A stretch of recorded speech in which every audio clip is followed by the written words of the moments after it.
Assalamualaikum warahmatullahi wabarakatuh. Selamat datang kembali di podcast Talk Active. Bersama saya Alivia Nusa Fitri selaku host pada episode kali ini. Sobat Yuris, mungkin kalian sering kali mendengar mengenai perlindungan konsumen. Nah, biasanya seseorang memaknai perlindungan konsumen dengan kerugian, belanja online, kemudian tentang kedaluarsan makanan dan minuman. Akan tetapi perlindungan konsumen jauh lebih luas daripada itu. Dan yaitu mengenai penggunaan transportasi umum, jasa keuangan, kemudian tentang makanan, minuman, dan hal-hal lainnya yang berkenaan atau bersentuhan secara langsung dengan konsumen. Oleh karena itu, pada episode kali ini kita akan kupas tuntas mengenai perlindungan konsumen dalam aspek kehidupan. Tema ini menjadi sangat relevan untuk masyarakat. Oleh karena itu, kami menghadirkan dua narasumber yang berprofesi sebagai lawyer. Oleh karena itu, langsung saja kita sapa bersama-sama. Selamat datang, Pak Gesang. Siap, terima kasih Mbak Livia. Alhamdulillah. Apa kabarnya? Alhamdulillah, puji Tuhan, kabar baik. Alhamdulillah. Kalau gitu, Sobat Yuris, kita beralih ke narasumber berikutnya. Selamat datang, Pak Adrian. Ya, terima kasih Mbak Alivia. Apa kabarnya, Pak Adrian? Alhamdulillah baik. Alhamdulillah. Dan saya ucapkan kembali selamat datang di podcast dengan tema perlindungan konsumen dalam aspek kehidupan. Baik Pak Gesang, Pak Adrian, sebelum kita lebih jauh lagi, alangkah baiknya saya bertanya mulai yang paling dasar lebih dahulu, agar semua Sobat Yuris tahu definisi yang paling dasar mengenai perlindungan konsumen itu bagaimana. Oleh karena itu mungkin saya bertanya ke Pak Adrian lebih dulu, apa sih Pak sebenarnya yang dimaksud dengan perlindungan konsumen? Ya, kalau kita bicara secara sederhananya ya, perlindungan konsumen itu adalah segala upaya untuk menjamin adanya kepastian hukum untuk memberi perlindungan kepada konsumen. Jadi negara itu hadir untuk memastikan bahwa konsumen ini mendapatkan haknya, baik itu hak keamanan, kenyamanan, keselamatan, maupun hak-hak untuk memperoleh ganti kerugian jika ada sesuatu kerugian. Nah, tetapi kalau saya melihat ya, adanya problem ini bukan lagi soal ada atau tidaknya peraturan, tetapi sebenarnya sudah cukup lengkap peraturannya di Indonesia. Cuma itu ada pada implementasinya yang sering terjadi ini belum maksimal. Dalam banyak kasus konsumen itu masih berada di posisi yang tidak sebanding dengan pelaku usaha. Jadi ini perlindungan konsumen ini memang kalau secara normatif itu aturannya sudah ada, memang sudah tepat, tetapi secara prakteknya memang belum. Oke, baik. Berarti jika kita bicara tentang normatif, peraturan, berarti negara ini hadir kan untuk melindungi konsumen, baik konsumen maupun pelaku usaha atau penyedia jasa. Oleh karena itu mungkin sebelum kita lanjut mengenai faktualnya, mungkin lebih dulu kita mengetahui peraturan apa saja yang diatur, legalitasnya bagaimana mengenai perlindungan konsumen itu. Kalau dari Pak Gesang sendiri, apa saja Pak peraturan yang mengatur tentang perlindungan konsumen di Indonesia? Ya, sangat menarik Mbak Livia tentunya kalau kita membahas dasar mengenai perlindungan konsumen di Indonesia. Jadi sebenarnya negara sudah menyediakan cukup banyak dasar hukum. Tetapi yang paling utama adalah Undang-Undang Nomor 8 Tahun 1999 tentang perlindungan konsumen atau yang biasa dikenal sebagai UU-PK. Ini adalah kondisi utama perlindungan konsumen di Indonesia. Dalam undang-undang tersebut juga mengatur mengenai hak dan kewajiban konsumen, larangan-larangan bagi pelaku usaha, hingga ganti rugi apabila konsumen mengalami kerugian. Oke, baik. Berarti di Indonesia sendiri itu sudah memiliki banyak sekali peraturan yang mengatur mengenai perlindungan konsumen. Betul. Dan yang utamanya adalah yang disebut tadi UU-PK. Betul, atau Undang-Undang Nomor 8 Tahun 1999. Seperti itu. Baik, berarti sederhananya adalah perlindungan konsumen ini disebut sebagai perlindungan hukum untuk masyarakat atau sebagai pengguna barang atau jasa tersebut tidak dirugikan. Sepakat, sangat betul. Sobat Yuris, jika dipikir-pikir, aktivitas kita setiap harinya berkaitan sebagai posisi konsumen. Oleh karena itu, konsumen ini selalu melekat hak dan tanggung jawabnya pada dirinya masing-masing. Kalau seperti itu, kita tanya saja langsung kepada narasumber kita, selaku lawyer, Pak Gesang. Jika kita membahas mengenai hak konsumen, sebetulnya apa saja sih hak-hak yang melekat pada masyarakat atau konsumen itu sendiri? Ya, jadi terhadap hak konsumen tersebut dasarnya telah diatur dalam ketentuan Undang-Undang Nomor 8 Tahun 99, yang mana itu ada ketentuannya pada pasal 4. yang menyebutkan bahwa konsumen memiliki hak atas kenyamanan dan keselamatan dalam menggunakan barang atau jasa. Selain itu, konsumen juga berhak mendapatkan informasi yang benar dan jujur dalam menyampaikan keluhan, serta memperoleh ganti rugi apabila mengalami kerugian akibat dari kelalaian dari si pelaku usaha itu sendiri, seperti itu. Berarti kalau kita mengulas dari poinnya Pak Gesang ini, ada 3 poin yang penting, yaitu keamanan, kenyamanan, dan keselamatan. Kalau seperti itu, kita berpindah kepada narasumber kita satunya, yaitu Pak Adrian. Ya, kalau dalam hukum Indonesia, perlindungan hak untuk konsumen itu ya udah disebutkan banyak tadi sama Pak Gesang. Ya, cuma kalau saya menyoroti itu ya, namun itu sering terjadi itu adalah masyarakat ini tidak benar-benar mengetahui atau merasakan haknya ini apa. Karena secara nyata konsumen ini masih bingung harus mau mengadu kemana. Dia ini masih bingung karena ini prosesnya yang rumit atau seperti apa. Jadi menurut saya perlindungan hak konsumen di Indonesia ini ya secara aturan ya memang ada, tetapi akses untuk memperjuangkannya itu masih belum mudah. Betul, saya juga ada sedikit setuju ya. Karena mungkin beberapa konsumen itu tidak mengetahui, atau bahkan ketika ia mengalami kerugian, itu dia tahu, akan tetapi memilih diam. Jadi seringkali hak-hak tersebut itu tidak dapat dipenuhi. Iya, betul sekali. Dan jika kita lihat keadaan sekarang, Sobat Yuris, di sosial media seringkali saya scroll, ada banyak isu-isu yang menarik yang sedang hangat diperdebatkan, menuai banyak pro kontra, mulai dari netizen, pakar, akademisi, dan yang lainnya. Dan itulah kehadiran lawyer di sini. Saya ingin melihat perspektif lain mengenai isu ini. Dan mungkin isu yang akan saya bawakan adalah kecelakaan transportasi umum hingga menyebabkan korban ini meninggal dunia. Baik Pak Gesang, mungkin pertanyaan pertama saya mengenai isu ini adalah bagaimana tanggung jawab perusahaan terhadap korban kecelakaan, terutama korban yang hingga meninggal dunia?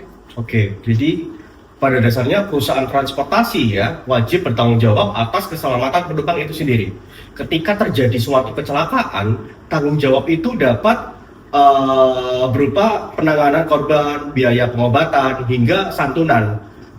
Selanjutnya, hal ini juga diatur dalam Undang-Undang Nomor 8 Tahun 1999. Selain daripada itu juga diatur dalam sektor undang-undang lainnya sesuai dengan jenis transportasi yang terjadi kecelakaan tersebut. Misal kita ambil contoh kejadian tersebut terdapat kecelakaan pada perkeretaapian, maka akan mengikuti juga undang-undangnya, yaitu Undang-Undang Perkeretaapian. Begitupun ketika ada kejadian kecelakaan di lalu lintas jalan seperti itu, maka dasarnya juga menggunakan LLAJ atau Undang-Undang Lalu Lintas Angkutan Jalan, seperti itu. Oke, baik. Berarti peraturannya sendiri ini melihat lebih dulu. Betul. Kecelakaan ini terjadi di sektor atau transportasi umum apa? Ya. Betul. Akan tetapi tidak menghapuskan mengenai payung hukum utamanya, yaitu Undang-Undang Nomor 8 Tahun 1999 sebagai payung hukum utama untuk perlindungan konsumen. Baru setelah kita merujuk pada ketentuan tersebut, kita melihat dari undang-undang lainnya. Seperti itu. Ketika ada kejadian kecelakaan menggunakan alat transportasi model apa, yaitu yang kita sasar. Betul. Berarti jika digarisbawahi adalah ganti rugi ini tidak dapat serta-merta dimaknai nominal saja. Betul. Tapi lebih bagaimana pertanggungjawaban dari pihak perusahaan tersebut yang diberikan ke setiap korbannya, mulai dari materialnya, imaterial, sampai dengan hal lainnya. Betul. Apalagi yang diatur oleh Undang-Undang UPK tersebut. Baik, berarti secara normatifnya sudah dijelaskan secara lengkap oleh Pak Gesang. Sebenarnya hukum itu sudah mengatur adanya tanggung jawab perusahaan transportasi, hak korban, serta kewajiban negara dalam memberikan perlindungan kepada masyarakat sebagai konsumen. Nah, pertanyaan selanjutnya adalah, jika tadi sudah ada peraturan yang mengatur secara jelas dan lengkap, bagaimana implementasi di lapangan? Mungkin pertanyaan ini bisa dijawab oleh Pak Adrian? Ya. Kalau berbicara soal implementasi ya, menurut saya itu perlindungan konsumen di transportasi umum itu masih belum maksimal ya. Karena ya kita bisa lihat banyak sekali kecelakaan itu yang terjadi yang seharusnya itu masih bisa dicegah. Nah itu pasti kan dari pengawasannya ya. Kalau pengawasannya ketat ya pasti minim sekali untuk terjadi. Nah masalahnya ini cukup kompleks. Ada dari faktor kelalaian dari operator, kendaraannya yang udah nggak layak, terus mungkin dari pengemudinya juga kecapean gitu, sampai pengawasannya ini sampai juga perusahaannya ini kadang lebih mengutamakan efisiensi daripada keselamatan dari penumpang dan supirnya juga bahkan. Nah ini artinya kan perlindungan konsumen itu masih cenderung reaktif. Jadi dia lebih ke melihat bagaimana setelahnya daripada pencegahannya seperti itu.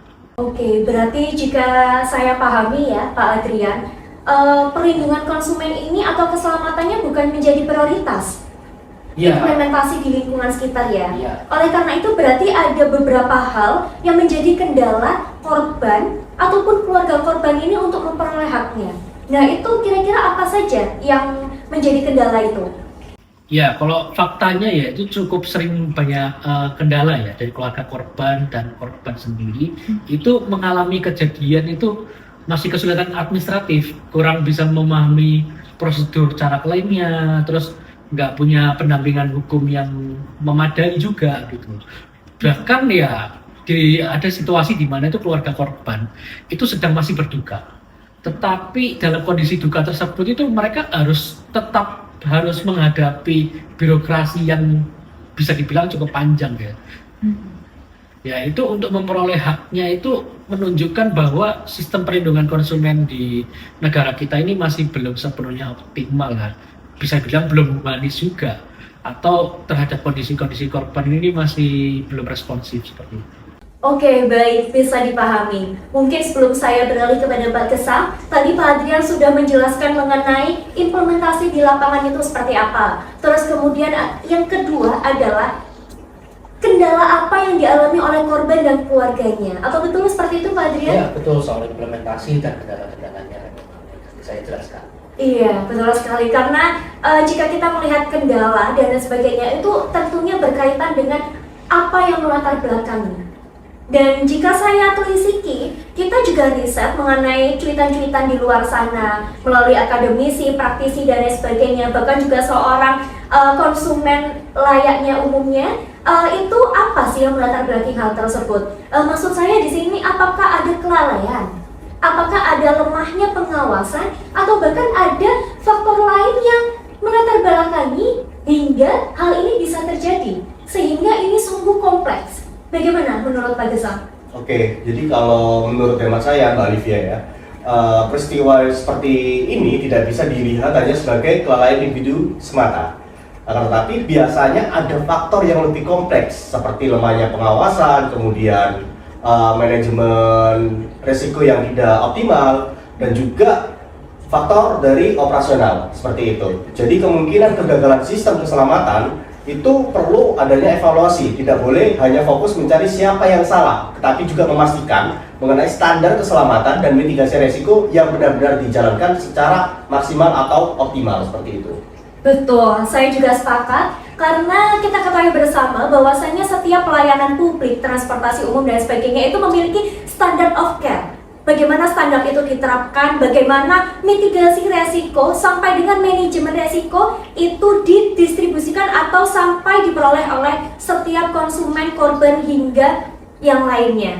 Mungkin perlindungan konsumen ini sendiri itu bukan hanya serta-merta dalam aturan secara tertulis tentunya, tapi juga harus menjadi stabil dengan implementasinya itu seperti apa. Dan mungkin sebelum penutup, saya membutuhkan closing statement dari masing-masing narasumber, dan saya mulai dari Pak Gesang lebih dulu. Ya, terima kasih Mbak Olivia. Jadi sebagai penutup, perlindungan konsumen pada dasarnya hadir memastikan masyarakat mendapatkan hak atas keamanan, kenyamanan, dan juga keadilan dalam menggunakan barang maupun jasa. Karena itu, setiap pelaku usaha, khususnya penyelenggara layanan publik, wajib mengutamakan keselamatan dan bertanggung jawab apabila terjadi kerugian terhadap konsumen itu. Ya, sebagai penutup, saya melihat sih bahwa perlindungan konsumen di Indonesia itu sebenarnya sudah memiliki pondasi hukum yang sangat baik. Namun perlindungan itu tidak boleh berhenti hanya sebagai aturan tertulis saja. Negara, perusahaan, dan masyarakat itu harus memastikan bahwa aturan tersebut itu benar-benar ditegakkan secara nyata. Khususnya dalam sektor transportasi umum, keselamatan penumpang itu harus ditempatkan sebagai prioritas utama, bukan sekedar formalitas administratif. Karena ketika terjadi kecelakaan yang dipertaruhkan itu bukan hanya angka statistik, tapi juga nyawa dari manusia. Baik, terima kasih saya ucapkan kepada dua narasumber kita yang hebat sekali, yaitu Pak Gesang dan Pak Adrian. Terima kasih sekali sudah hadir di Podcast episode kali ini yang membahas tentang perlindungan konsumen. Dan dari diskusi hari ini, kita dapat memahami bahwa keselamatan konsumen dalam transportasi umum bukan hanya persoalan teknis, tetapi juga persoalan tanggung jawab dan kemanusiaan. Karena pada akhirnya setiap manusia atau masyarakat yang menggunakan transportasi umum memiliki hak untuk aman, nyaman, dan selamat, serta mendapatkan perlindungan apabila terjadi resiko. Akhir kata, dengan saya, Alifianus Safitri. Wassalamualaikum warahmatullahi wabarakatuh. And see you in the next episode.